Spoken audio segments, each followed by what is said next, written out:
Hi అండి, welcome back to my channel. ఈరోజు మన రెసిపీ వచ్చి ఓట్స్ అండి.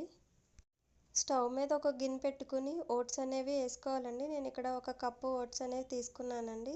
ఒక గరిటె తీసుకుని ఓట్స్ అనేవి ఒక 1 మినిట్ అలాగ స్టిర్ చేస్తూ ఉండాలండి. అందులో మనం కొంచెం వాటర్ అనేది తీసుకున్నామండి.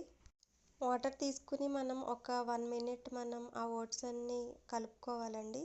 తర్వాత మనకి ఓట్స్ అనేది ఇలాగా ప్రిపేర్ అవుతుందండి. 1 కప్ ఓట్స్కి 1 కప్ ఆర్ 1.5 కప్ కర్డ్ అనేది తీసుకోవాలండి.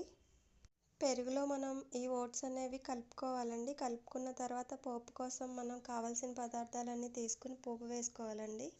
తర్వాత మనకి నచ్చినట్టు వెజిటేబుల్స్ ఏమైనా వేసుకోవచ్చండి. క్యారెట్ తురుము, ఫ్రూట్స్ కూడా వేసుకోవచ్చండి, దానిమ్మ గింజలు. చాలా హెల్తీ అండ్ టేస్టీ రెసిపీ అండి ఓట్స్ రెసిపీ అనేది. అండ్ వెయిట్ లాస్ కోసం మంచి రెసిపీ అండి.